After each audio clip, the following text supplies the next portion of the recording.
A 48-year-old black CEO walked into her own luxury hotel and was told, "We're full. Guests only."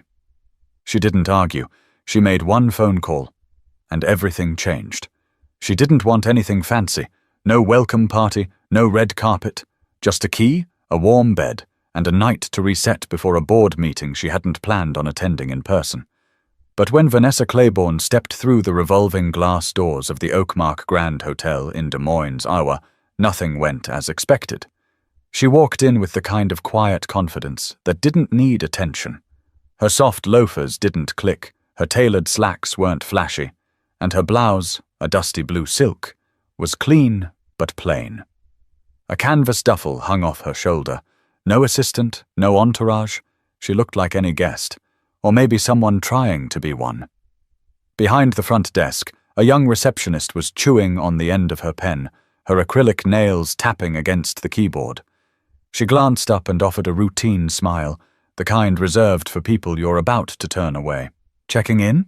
Vanessa smiled, polite as ever. "Yes, under Claiborne. Vanessa."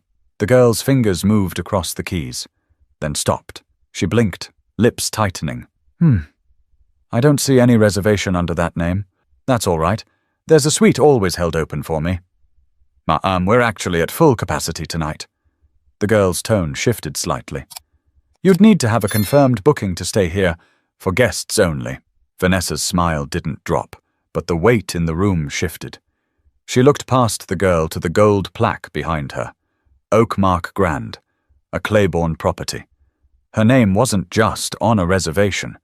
It was on the building. "I am a guest," she said quietly. "And more than that, I own this hotel." The girl blinked again. For a second, she looked stunned, like Vanessa had just told her she was the Queen of England. Then her lips curled into a skeptical smirk.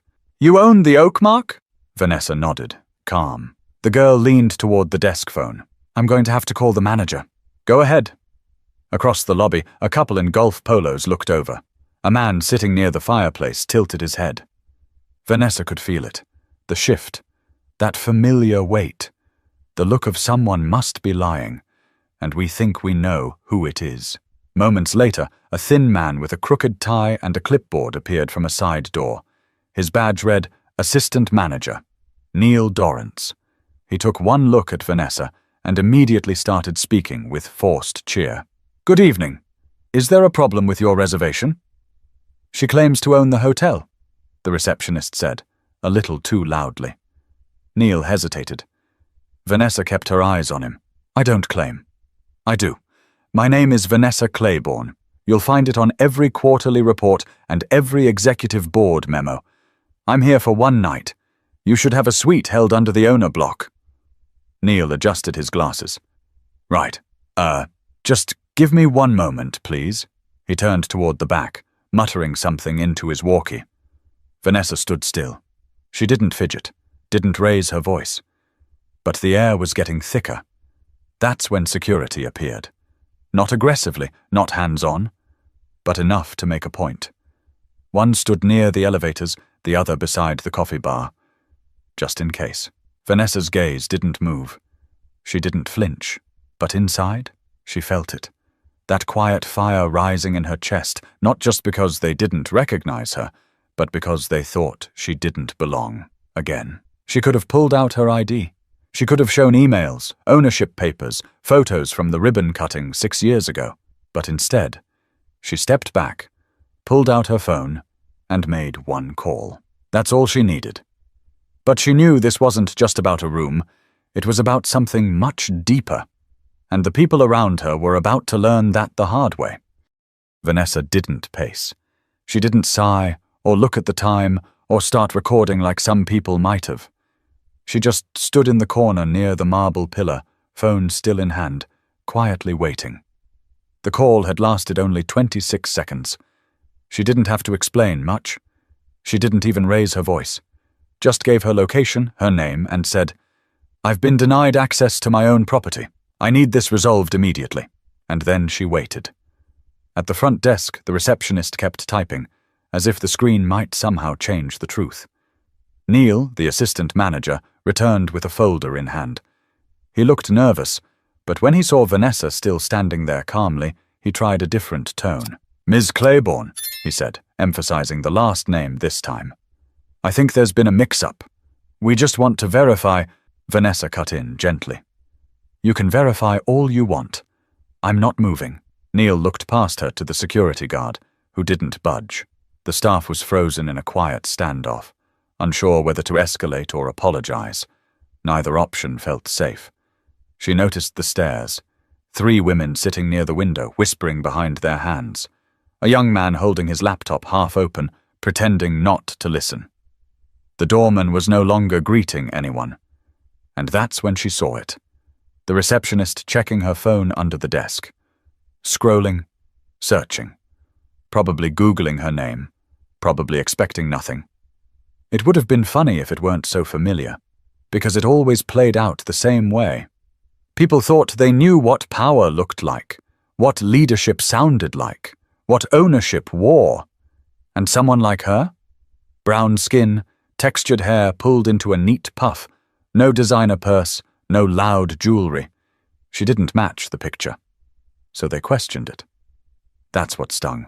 Not the denial, but the fact that it wasn't even surprising anymore. She remembered another hotel lobby, years ago in Milwaukee.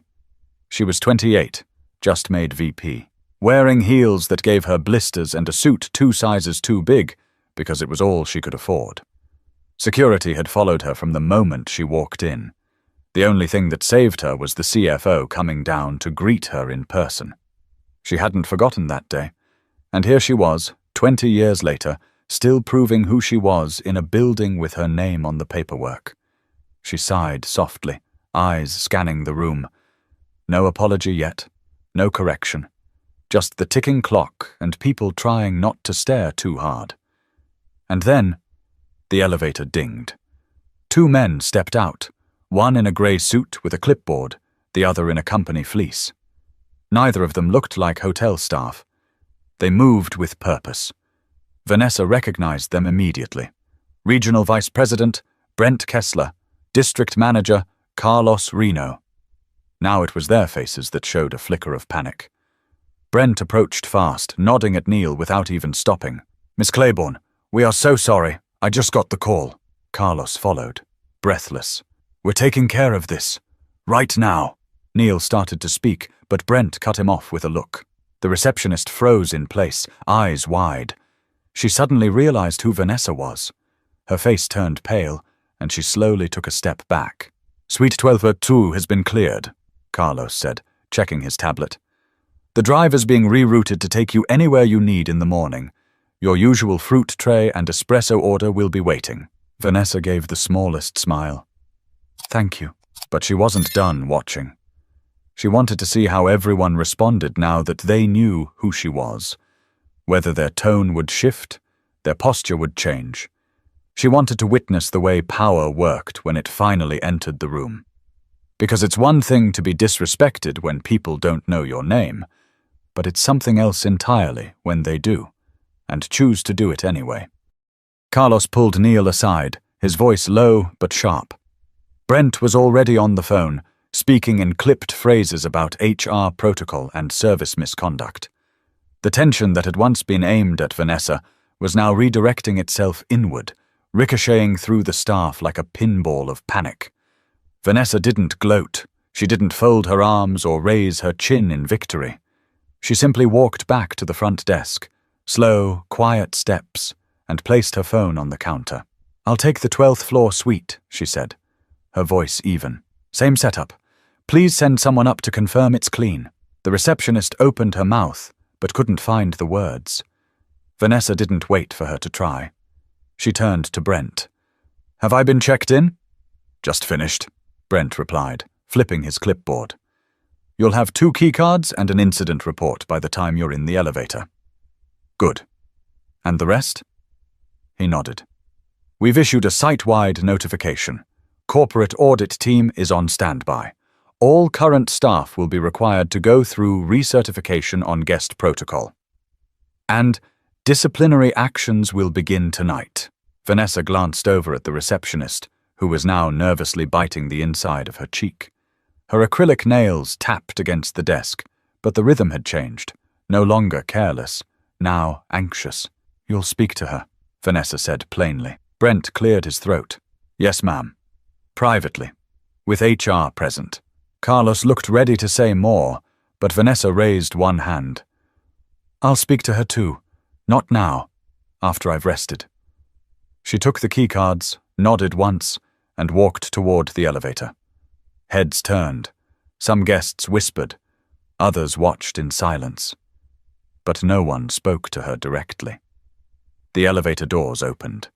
As they closed behind her, Vanessa could still see Neil standing stiff near the front desk, visibly sweating. On the 12th floor, her suite smelled faintly of lemon and eucalyptus. The fruit tray was there, espresso pods neatly stacked beside the machine. A handwritten card with her initials waited on the table, though it had clearly been rushed. She walked through the room slowly, almost like she was inspecting it, not just for cleanliness, but for attitude, for intention, for proof that somewhere, someone still cared about the experience she once built with her bare hands. Because this hotel wasn't just a business, it was her story. She remembered being 33, pitching to a bank in Minnesota that didn't believe she could pull it off. They barely listened, offered brutal loan terms, and practically dared her to succeed. She did. And now, nearly 2 decades later, standing in one of her signature penthouse suites, she was still having to prove it. Her phone buzzed.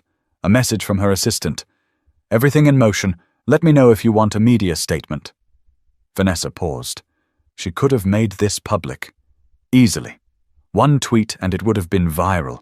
One interview and the headlines would have written themselves.